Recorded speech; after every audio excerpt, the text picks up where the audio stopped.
자, 오늘 하나님 말씀은 갈라디아서 3장 23절부터 29절까지 말씀입니다. 갈라디아서 3장 23절부터 29절까지 말씀. 자, 우리 같이 한 목소리로 읽을까요? 같이 읽습니다. 믿음이 오기 전에 우리는 율법 아래에 매인바 되고 계시될 믿음의 때까지 갇혔느니라. 이같이 율법이 우리를 그리스도께로 인도하는 초등교사가 되어 우리로 하여금 믿음으로 말미암아 의롭다함을 얻게 하려 함이라. 믿음이 온 후로는 우리가 초등교사 아래에 있지 아니하도다. 너희가 다 믿음으로 말미암아 그리스도 예수 안에서 하나님의 아들이 되었으니 누구든지 그리스도와 합하기 위하여 세례를 받은 자는 그리스도로 옷 입었느니라. 너희는 유대인이나 헬라인이나 종이나 자유인이나 남자나 여자나 다 그리스도 예수 안에서 하나이니라. 너희가 그리스도의 것이면 곧 아브라함의 자손이요 약속대로 유업을 이을 자니라. 아멘.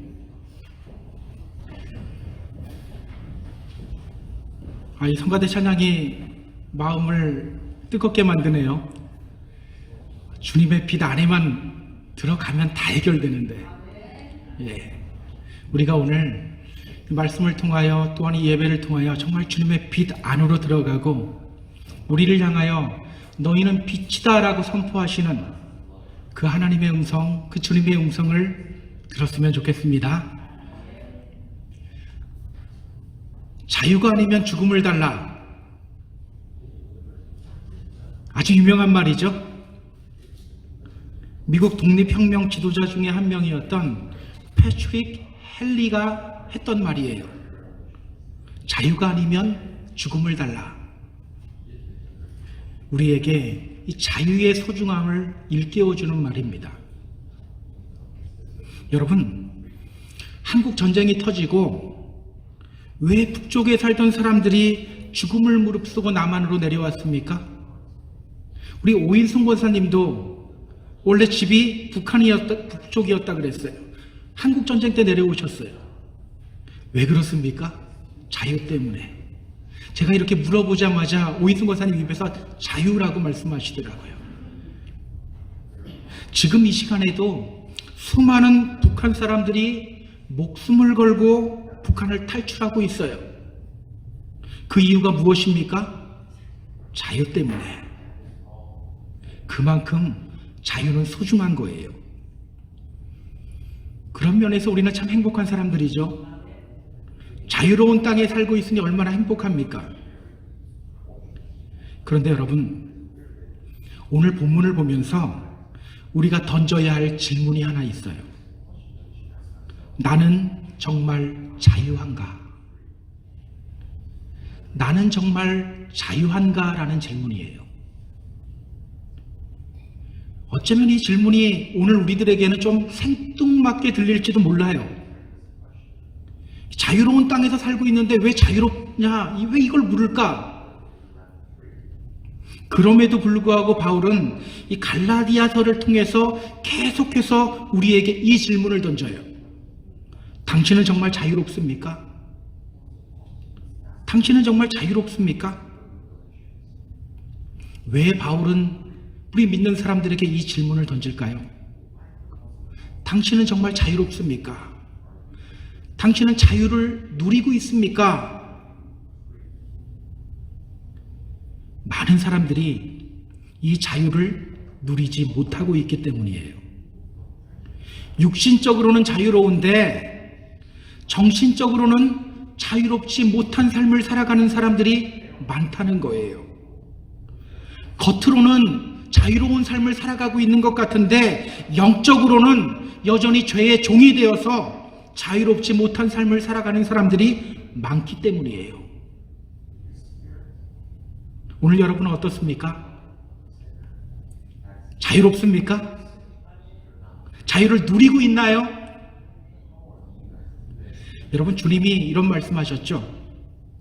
진리를 알지니 진리가 너희를 자유롭게 하리라. 이 말이 무슨 뜻입니까? 지난주에 우리가 확인했었죠. 이 진리가 누구를 의미한다고 했습니까? 예수님.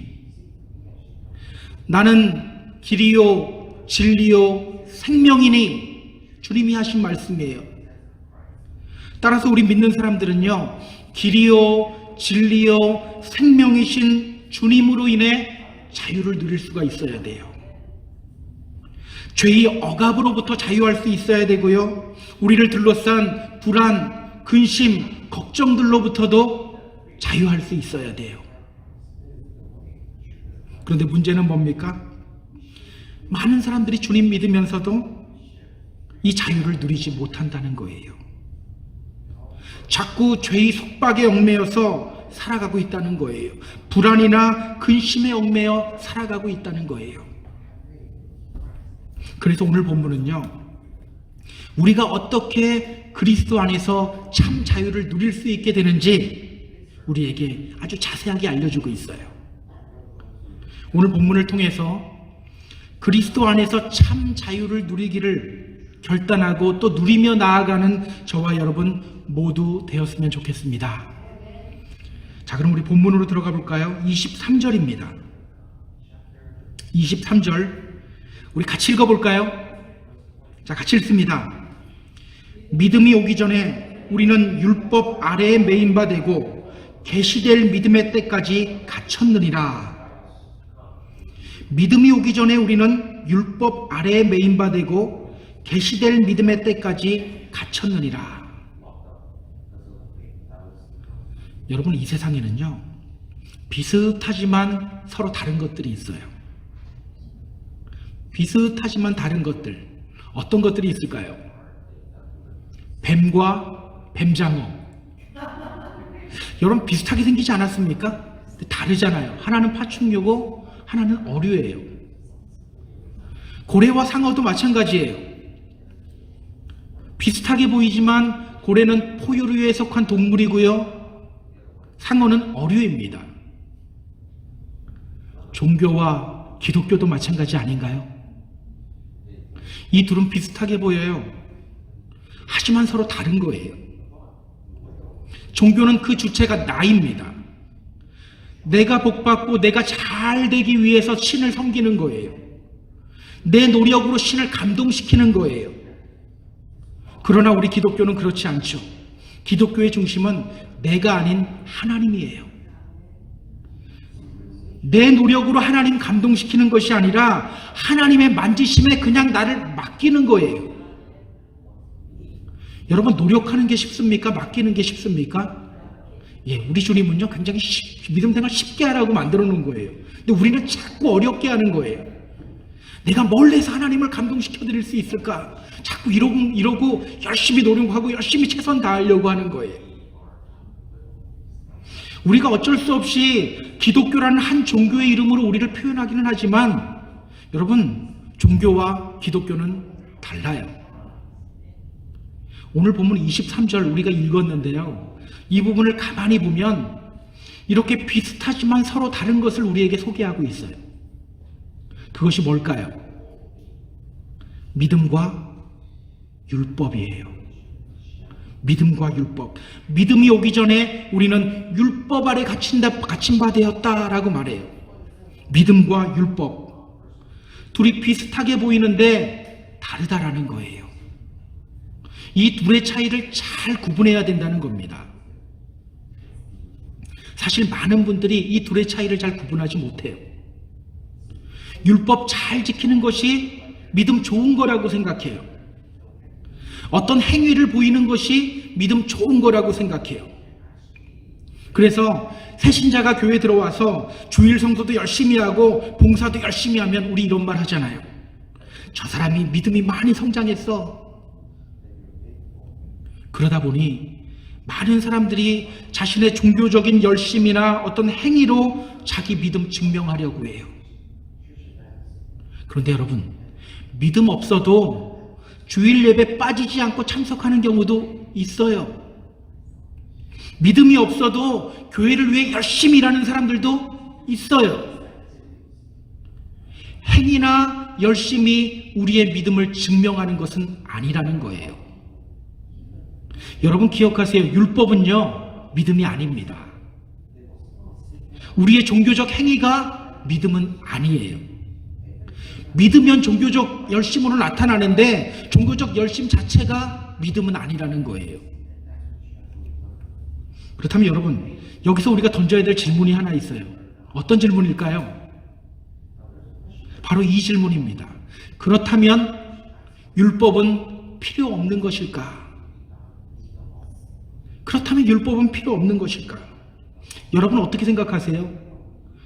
율법이 믿음 아니잖아요. 우리는 믿음으로 구원받는 거잖아요. 그럼 지키지 않아도 되는 거 아닌가요? 여러분 저보다 믿음이 훨씬 좋은 것 같아요. 그렇지는 않죠. 여러분 율법 누가 만들었죠? 하나님이 만들었어요. 율법은 하나님이 우리에게 반드시 지키라고 주신 명령이에요. 그래서 예수님은 율법에 대해서 이렇게 말씀하셨죠. 내가 율법이나 선지자를 폐하러 온 줄로 생각하지 말라. 폐하러 온 것이 아니요 완전하게 하려 함이라. 진실로 너희에게 이르노니 천지가 없어지기 전에는 율법의 일정 일획이라도 결코 없어지지 아니할 것이다.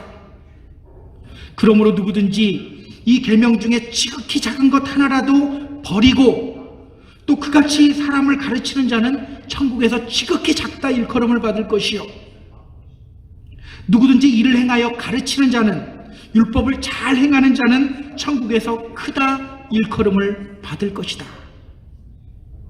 주님은 말씀하셨죠. 나는 율법을 폐하러 온 것이 아니요 율법을 완성시키러 왔다. 율법을 잘 지키는 사람이 천국에서도 크다. 그러니까 율법은 믿음은 아닌데 또 우리에게 반드시 필요한 거라는 겁니다. 그래서 주님을 믿는 사람들은요, 행위까지도 완전해지는 거예요. 여러분 율법이 하는 일이 뭐죠? 율법은 어떤 일을 할까요? 로마서 3장 20절은 이렇게 말합니다. 그러므로 율법의 행위로 그의 앞에 의롭다 하심을 얻을 육체가 없나니 율법으로는 죄를 깨달음이니라. 율법으로는 죄를 깨달음이니라. 율법의 역할이 뭐라고 합니까? 우리로 하여금 우리의 죄를 깨닫게 만들어요. 그러니까 율법은요, 우리의 죄를 깨닫게 해요. 그래서 주님은 나는 율법을 완성하러 왔다라고 말씀하시면서 그 뒤에 사람들에게 이렇게 설교하셔요. 또 가늠하지 말라 하는 말을 너희가 들었지? 내가 너희들에게 이른다. 음욕 품고 여자를 보는 자마다 마음에 이미 가늠하였다. 우리는 이렇게 말해요. 나는 실제 행동으로 옮기지 않았으니까 나는 깨끗해. 나는 가늠하지 않았어. 근데 주님은 뭐라고 말씀하십니까? 마음만 품어도 이미 가늠한 것이다. 여러분 오해하지 마세요. 우리가 이 말씀을 가늠에 관한 가르침으로 아는데요, 사실은 가늠에 관한 가르침이 아니에요. 율법에 관한 가르침이에요. 나는 깨끗해 하는 사람들에게 야, 마음만 품어도 가늠한 거야. 너 깨끗하지 않아 라고 말씀하시는 거예요. 혹시 이러는데도 나는 그래도 깨끗한데 이렇게 생각하는 분 있나요? 지금 주님은요, 이 율법이라는 그물을 더 촘촘하게 치는 거예요. 제가 가끔 바다에 나가서 캐스트넷을 던질 때가 있어요. 캐스트넷을 보면요, 토망을 보면 어떤 것들은 그물이 좀 촘촘하지 않은 것들이 있어요. 큰 고기 잡는 용이죠. 근데 촘촘한 것들이 있어요. 촘촘한 건 뭡니까? 작은 고기까지 다 잡겠다라는 거예요. 오늘 주님은요, 이 율법이라는 그물을 아주 촘촘하게 만들어버리는 거예요. 그렇게 함으로써 아무도 빠져나가지 못하게 하는 거예요. 나는 죄인이 아니야. 나는 깨끗해. 이 말 할 수 없게 만들어버리는 거예요. 왜? 율법을 통해서 우리는 우리의 죄를 깨달아야 하기 때문에. 그래야 나의 연약함을 인정하고 주님의 은혜 앞으로 나아갈 수밖에 없기 때문에. 여러분 기억하세요. 율법은 우리에게 또한 반드시 필요한 거예요. 우리가 죄인임을 깨닫게 하고요. 결코 스스로의 힘으로 죄를 이길 수 없는 존재임을 깨닫게 합니다. 그래서 우리는 율법을 통해서 이렇게 고백할 수밖에 없게 돼요. 주님 앞에 정말 괜찮은 사람이 되려고 노력해봤는데 안 되네요. 저는 어쩔 수 없는 죄인입니다. 저는 구제불능입니다. 이제는 주님께 저 맡기겠습니다. 주님이 저를 만들어 가시고 다듬어 가세요. 이렇게 주님 앞에 바짝 무릎 꿇게 되고 주님의 은혜를 간절히 구하게 되는 거예요. 여러분 이제 이쯤 되니까 갑자기 헷갈리기 시작하지 않습니까? 한편으로 성경은 율법을 반드시 지켜야 한다고 말하고 또 한편으로는 율법은 믿음이 아니다라고 말해요. 율법에 매이지 말라고 말해요. 우리는 어느 장단에 춤춰야 할까요? 우리 어느 장단에 춤춰야 하죠? 우리는 이것을 어떻게 해석하고 이해해야 할까요? 어떤 자세로 우리가 율법 대해야 할까요? 오늘 성경이 그 해답을 우리에게 제시하고 있어요. 24절입니다. 자, 24절 우리 또 다 같이 읽어보겠습니다. 같이 읽습니다. 이같이 율법이 우리를 그리스도께로 인도하는 초등교사가 되어 우리로 하여금 믿음으로 말미암아 의롭다함을 얻게 하려 함이라. 이같이 율법이 우리를 그리스도께로 인도하는 초등교사가 되어 우리로 하여금 믿음으로 말미암아 의롭다함을 얻게 하려 함이라. 오늘 성경은요, 율법을 초등교사에 비유하고 있어요. 초등교사와 같이 율법 대하면 된다는 거예요. 그렇다면 여러분, 여기서 말하는 초등교사는 무엇을 의미할까요? 초등교사, 엘리멘터리 스쿨 선생님 이야기하는 거 아닙니다. 헬라어 성경을 보니까요, 여기에 파이다고고스라는 단어가 사용되었어요. 파이다고고스. 지금부터 제가 초등교사라는 단어 사용 안 하고 파이다고고스라는 단어를 사용할 거예요. 이 파이다고고스라는 단어를 보니까 NIV 성경은 가디언, 후견인, 보호자라는 단어로 번역했더라고요. 킹제임스 버전은 어떤 단어로 번역했습니까? 스쿨마스터, 교사라는 단어로 번역했어요. 혹시 개역 성경 가진 분들이 있으면 어떻게 번역했냐면요, 몽학 선생이라는 말로 번역을 했어요. 제 생각에는 이 성서를 번역하는 분들이 이 부분에서 아주 난감했던 것 같아요. 이 파이다고고스를 어떻게 번역해야 될까? 왜냐면요, 이 파이다고고스라는 직업이 오늘날에는 없는 직업이기 때문이에요. 없어요. 그렇기 때문에 이걸 어떻게 해야 되지? 그래서 가디언이라고도 하고 스쿨마스터라고도 하고 몽학 선생이라고도 하고 초등교사라고도 하는 거예요. 그렇다면 여러분, 이 파이다고고스는 어떤 사람일까요?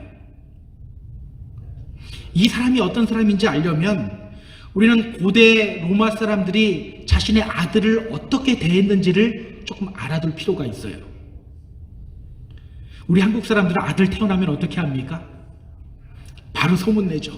밖에다가 고추 걸어놓잖아요. 웃으면서.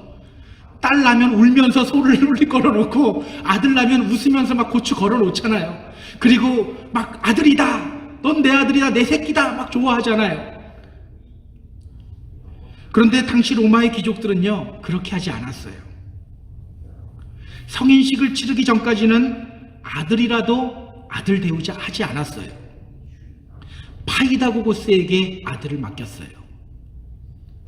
이 파이다고고스의 신분은 종입니다. 그런데 일반 종은 아니에요. 아주 특별한 노예예요. 아들의 생활을 하나하나 간섭하며 모든 것을 책임지고 가르치는 종이에요. 그렇게 주인은 자신의 아들을 이 파이다고고스 아래에서 혹독한 훈련을 받게 합니다. 그리고 시간이 흘러서 아들이 성인답게 성장했을 때 그 파이다고고스는 주인에게 이렇게 보고를 해요. 주인님, 이제야 아드님께서 인간다운 인간이 되셨습니다. 지적, 도덕적인 부분뿐만 아니라 폭넓은 지식과 올바른 정신 그리고 건강한 육체를 갖게 되었습니다. 그러면 그때 그 주인은 아들을 정식으로 입양하는 거예요. 이 입양식이 바로 성인식이에요. 그때부터 이 아들의 신분은 이제 바뀌게 되는 겁니다. 종이 아닌 아들이 되는 거예요. 아버지의 모든 재산과 권리를 상속받을 수 있는 아들로서 대우를 받게 되는 거예요. 그러면 그때 이 파이다고고스는 그 전까지만 해도 아들을 혹독하게 훈련시켰잖아요. 그때 이 아들에게 종으로서 자신의 충성을 맹세해요. 이렇게 파이다고고스는요, 주인의 아들을 교육시키고 훈련시켜 온전한 성인이 되게 해요. 그러나 아들이 성인이 된 다음에는 다시 그 아들의 종이 되는 거예요. 이것이 바로 파이다고고스입니다. 오늘 바울은 율법이 바로 그 파이다고고스라고 말해요. 그렇다면 여러분, 이것을 통해서 오늘 바울이 우리에게 말하려고 하는 것이 뭘까요? 파이다고고스와 같이 율법은 우리에게 반드시 필요한 것이지만 성인이 된다면 그것 아래에 있을 필요가 없듯이 주님의 은혜 안으로 들어오고 나면 더 이상 율법 아래에 있을 필요가 없다고 말하는 거예요. 더 이상 행동이나 종교적 열심으로 판단하거나 판단받지 말라는 거예요. 종교적 열심이나 행위로 남들 판단할 필요도 없고 그걸로 내가 또 판단받을 필요도 없다는 거예요. 여러분 기억하세요. 오늘 우리는 믿음으로 말미암아 은혜로 구원받은 존재들이에요. 더 이상 율법의 통제 아래 있을 필요가 없다는 거예요. 여러분, 율법이 뭐로 이루어져 있습니까?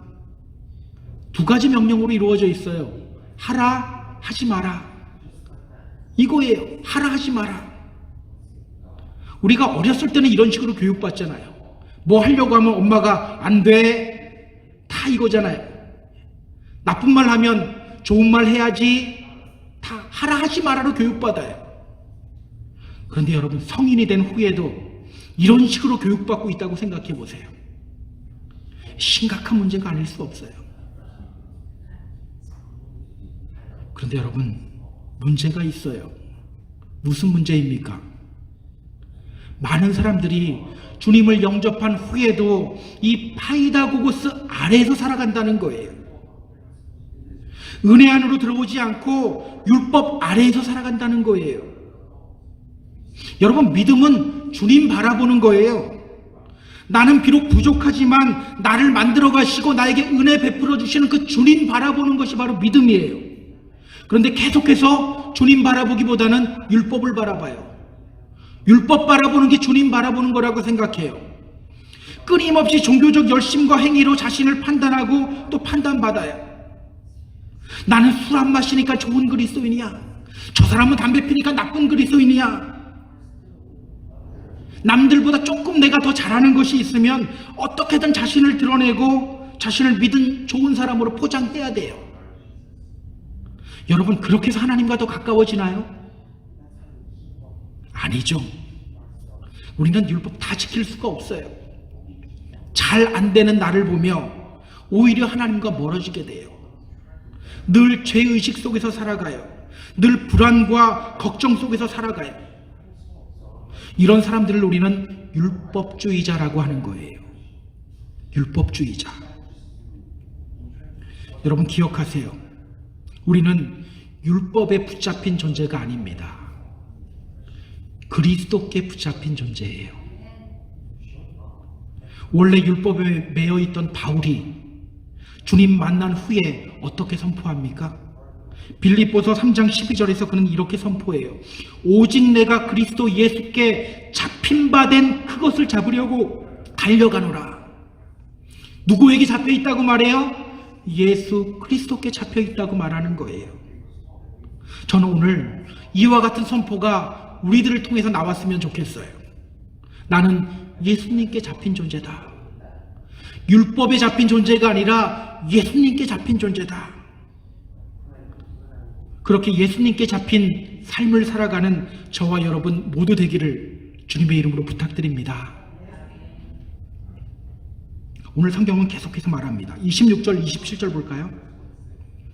26절, 27절. 자, 우리 또 함께 읽어보겠습니다.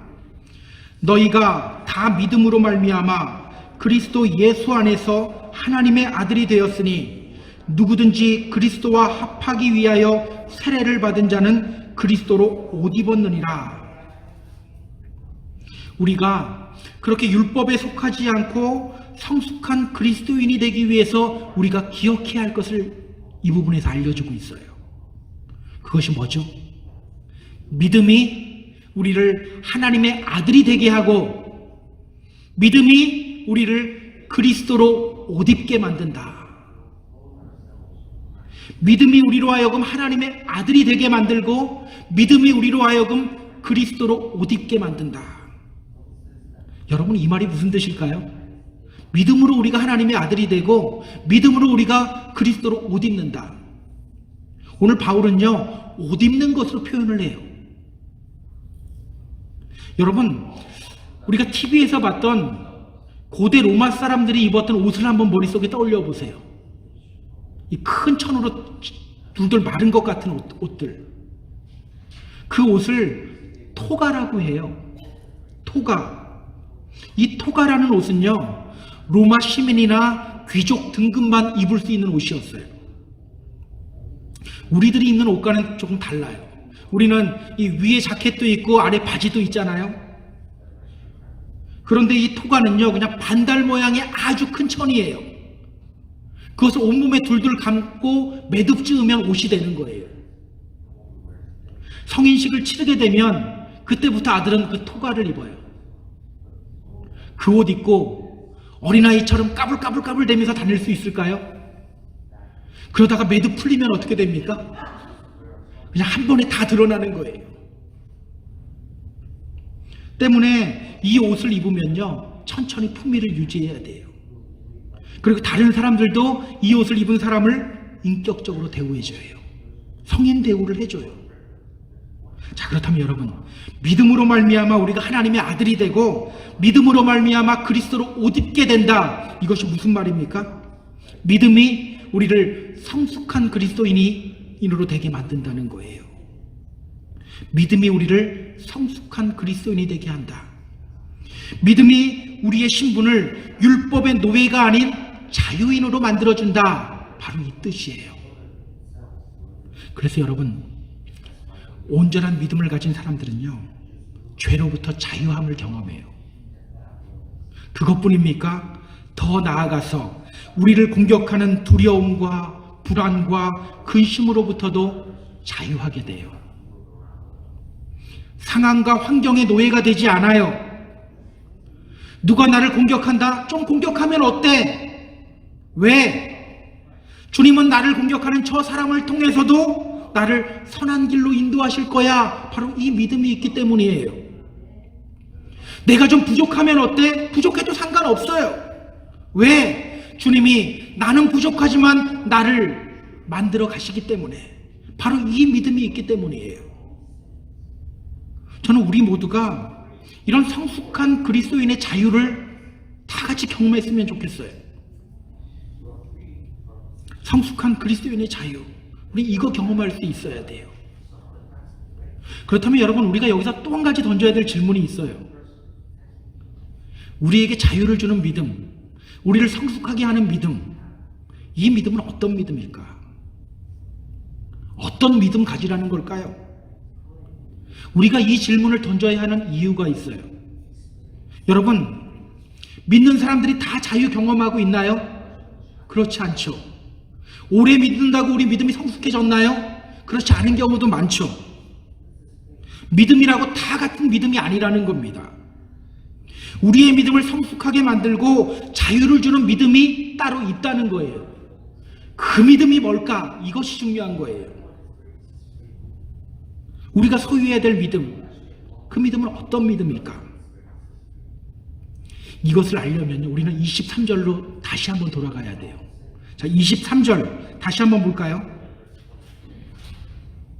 우리 다시 한번 같이 읽어보도록 하겠습니다. 23절 같이 읽습니다. 믿음이 오기 전에 우리는 율법 아래에 매인 바 되고 계시될 믿음의 때까지 갇혔느니라. 언제까지 율법에 갇혀 있게 된다고 말하죠? 계시될 믿음의 때까지. 다시 말하면 우리가 계시되는 믿음을 갖게 되면 우리는 율법으로부터 자유롭게 된대요. 우리가 계시되는 믿음을 갖게 되면 우리는 율법으로부터 자유하게 된다. 이것이 무엇을 의미합니까? 오늘 우리가 가져야 될 믿음은요, 계시되는 믿음이라는 거예요. 계시되는 믿음. 영어식 표현을 보니까 그냥 faith revealed라고 표현을 하던데, 한국말로 이걸 어떻게 표현해야 되나 굉장히 고민을 했어요. 그냥 성경에 있는 말 그대로 쓰자, 멋부리지 말자. 계시되는 믿음. 여러분, 지금부터 잘 들어야 돼요. 왜냐하면 이게 헷갈릴 수 있는 부분이거든요. 제가 설교를 원고를 작성하고도 굉장히 많은 고민에 빠졌었어요. 어떻게 하면 좀 쉽게 설명할 수 있을까? 어떻게 하면 잘 설명할 수 있을까? 저는 제 나름대로 어떻게 하면 쉽게 설명할 수 있을까 해서 그냥 이렇게 원고를 썼는데, 또 이게 어려울 수도 있어요. 그래서 여러분, 정신 똑바로 차리고 들어야 됩니다. 계시되는 믿음, 이것이 어떤 믿음일까요? 계시라는 말은요, 헬라어로 아포칼립시스라는 말이에요. 아포칼립시스. 이 말은 uncovering, 베일을 벗기다라는 뜻이에요. 그러니까 계시는요, 드러내다, 벗기다라는 뜻이에요. 그렇다고 여러분, 우리가 계시되는 믿음을 갖고 내가 무언가를 계시하고 예언의 은사가 있어야 되나, 그냥 이런 것을 의미하는 것이 아닙니다. 여러분, 계시의 주체가 누구입니까? 계시의 주체가 누굴까요? 우리는 이 계시의 주체가 누구인지를 정확하게 알아야 돼요. 우리가 지난주 확인했던 것이 있죠. 우리가 열심히 노력하고 열심히 공부하면 주님도 잘 알 수 있게 된다고 했나요? 그렇게 했나요? 안 했나요? 아니죠. 우리가 아무리 노력해도 우리는 주님 잘 알 수 없다고 했어요. 계시는요, 주님이 하시는 거예요. 그러니까 내가 열심히 노력해서 이 베일을 벗기고 주님을 알게 되는 것이 아니라, 주님이 베일을 벗어서 그 자신을 우리에게 보여준다는 거예요. 그래서 로마서 1장 20절은 이렇게 말하죠. 창세부터 그의 보이지 아니하는 것들, 곧 그의 영원하신 능력과 신성이 그 만드신 만물에 분명히 보여 알게 되나니, 그러므로 저희가 핑계치 못할지니라. 하나님이 어떤 분이라고 말합니까? 당신이 만드신 모든 만물에 당신의 영원하신 능력과 신성을 계시하시고 보여주시는 분. 누구에게? 우리들에게. 그렇다면 우리가 해야 할 것은 무엇입니까? 열심히 노력해서, 열심히 공부해서 우리가 베일을 벗기는 건가요? 아니죠. 베일을 벗는 분은 주님이세요. 우리에게 계시하시는 그 주님을 보고 느끼면 되는 거예요. 그러면 주님 닮기 위해서 노력할 필요가 없는 거예요. 왜? 저절로 되기 때문에. 아까 성가대 찬양했잖아요. 그의 빛 안에 살면 다 해결되는 거예요. 근데 우리는 자꾸 빛을 찾아서 가는 거예요. 빛을 찾아서. 아니라니까요. 주님은 빛이고 우리는 그냥 그 안에 노출되면 되는 거예요. 그럼 다 해결되는 거예요. 그렇다면 여러분, 우리가 가져야 될 믿음은 어떤 믿음이라는 거예요? 내가 주인공이 아니라 우리에게 계시하시고 우리에게 보여주시는 그 주님을 주인공으로 모시면 된다는 겁니다. 내가 주체가 되어서 열심히 노력하고 열심내는 것이 아니라 주님이 성령님을 통해서 나에게 보여주시는 그 주님의 마음을 느끼고 품는 자세로 나아가면 된다는 거예요. 이것이 바로 계시적인 믿음이에요. 그래서 계시적인 믿음이라는 것은요, 계시되는 믿음이라는 것은요, 하나님 중심의 믿음을 의미합니다. 여러분, 믿음에는요, 두 가지 종류가 있어요. 하나는 인본주의적 믿음이 있고요, 즉 인간 중심의 믿음이 있고요, 또 다른 하나는 하나님 중심의 믿음, 즉 계시되는 믿음이 있어요. 인본주의적 믿음을 가진 분들은요, 끊임없이 자기의 생각으로 하나님을 섬겨요. 자기 생각으로 열심 내고 최선 다해요. 자기 힘과 노력으로 하나님을 좀 감동시켜 드리려고 해요. 이렇게만 보면 별로 큰 문제가 없는 것 같이 보이죠. 그런데 여기 아주 큰 문제가 있어요. 입으로는 하나님을 부르짖는데, 하나님의 이름으로 하는데 그 중심에 내가 있기 때문에 오히려 하나님의 뜻을 거스를 때가 많아요. 하나님의 이름으로 하나님 뜻을 거스르게 된다니까요. 이런 일이 일어나요. 더 안타까운 것은 뭔지 아세요? 그럼에도 불구하고 포기하지 않고 열심히 내요.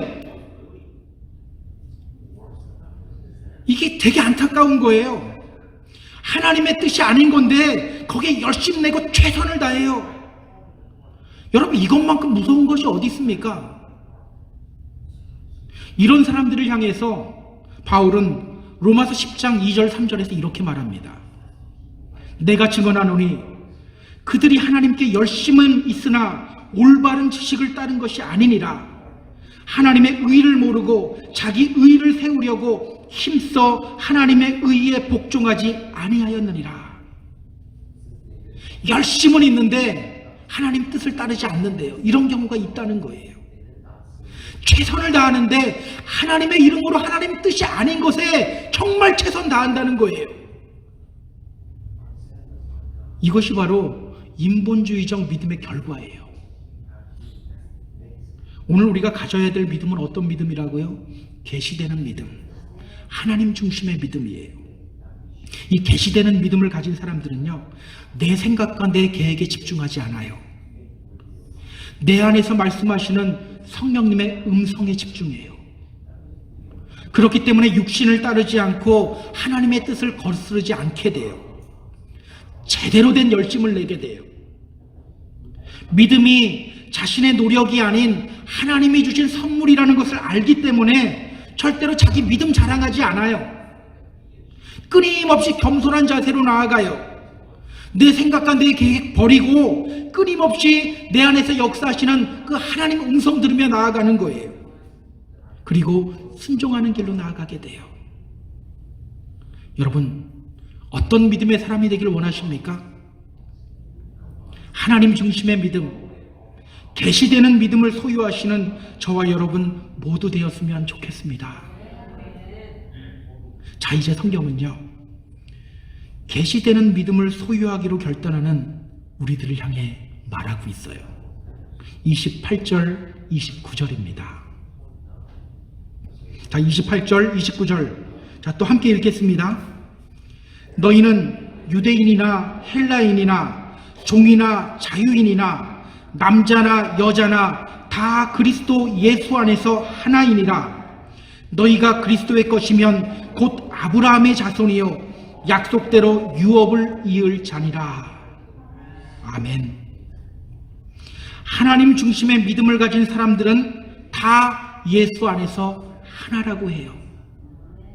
그 사람이 어떤 사람이 되었든지, 과거에 어떤 사람이었든지 그 믿음으로 나아간다면 그 사람을 주님이 받으시고 구원해 주시고 하나님 나라를 상속하실 자로 만들어 주신다는 거예요. 여러분, 우리를 향한 주님의 부르심은요, 우리의 존재를 한 번에 변화시키는 부르심입니다. 우리의 존재를 변화시키는 부르심이에요. 주님이 산상수훈에서 사람들에게 말씀하십니다. 너희는 세상의 빛이라. 너희는 세상의 빛이다. 여러분, 그 주님의 말씀 듣는 사람들이 어떤 사람들이었는지 아세요? 가난한 사람들, 애통하는 사람들, 병든 사람들, 그렇게 사회에서 소외되고 쓸모없게 여겨지는 그 사람들이 지금 주님 앞에서 말씀 듣고 있는 거예요. 근데 주님이 뭐라고 말씀하시냐면 너희는 세상의 빛이다. 빛이다. 여러분, 이 선포가 얼마나 엄청난 선포인지 아세요? 우리 주님은요, 어떻게 하면 그들이 세상의 빛이 될 수 있는지 이건 말씀하지 않으세요. 그냥 선포하세요. 너희는 세상의 빛이다. 그냥 존재 자체를 변화시켜버리는 거예요. 만약 주님이 우리의 행위로 우리를 판단하시는 분이라면 이렇게 말씀하셨겠죠. 너희는 세상의 빛이 되어라. 빛이 되려면 이런 일을 해야 돼. 근데 주님은요, 그냥 빛이라고 선포하세요. 너희는 세상의 빛이다. 빛이 되어라 말씀하지 않아요. 너희는 이미 빛이다 라고 말씀하셔요. 그리고 그렇게 우리의 존재를 선포하신 후에 주님이 만들어 가시는 거예요. 기억하세요. 주님은 절대 우리의 행위로 우리를 판단하지 않습니다. 오늘도 우리를 향해서 우리 존재를 바꿔버려요. 너는 내 아들이다. 너는 내 딸이다. 이렇게 해야지 내 아들이 될 수 있어. 이렇게 해야지 내 딸이 될 수 있어. 이렇게 말씀하지 않으세요. 너는 내 아들이다. 너는 내 딸이다. 그 주님의 음성 듣는 저와 여러분 되었으면 좋겠습니다. 더 이상 율법 아래로 내려가지 마시기 바랍니다. 은혜의 보좌 앞으로 올라가세요. 우리는 비록 부족하지만, 나는 비록 부족하지만 나를 향해서 너는 내 아들이라, 너는 내 딸이다 라고 선포하시고 우리를 만들어 가시는 그 주님의 손길에 여러분을 맡기시기 바랍니다. 그러므로 말미암아서 온전한 믿음을 소유하게 되고 아브라함의 자손으로서 아브라함의 복을 상속받는 그 복을 누리는 저와 여러분 모두 되기를 주님의 이름으로 축복합니다. 축복합니다. 자, 우리 이 시간 찬양할 때요, 너는 내 아들이다, 너는 내 딸이다, 내가 너를 잘 안다, 이렇게 말씀하시는 그 주님의 음성을 우리가 이 찬양하면서 들었으면 좋겠어요. 사랑합니다 나의 예수님, 사랑합니다 나의 예수님, 사랑합니다 아주 많이요, 사랑합니다 나의 예수님, 사랑합니다 그것뿐이에요. 다시 한번 사랑합니다. 사랑합니다 나의 예수님, 사랑합니다 아주 많이요, 사랑합니다 나의 예수님, 사랑합니다 그것뿐이에요. 사랑한다 아들아, 사랑한다 아들아, 내가 너를 잘 아노라. 사랑한다 내 딸아, 사랑한다 내 딸아, 내게 축복 다시 한번 찬양할까요? 사랑합니다. 사랑합니다 나의 예수님, 사랑합니다 아주 많이요, 사랑합니다 나의 예수님, 사랑합니다 그것뿐이에요. 사랑한다 아들아, 사랑한다 아들아, 내가 너를 잘 아노라.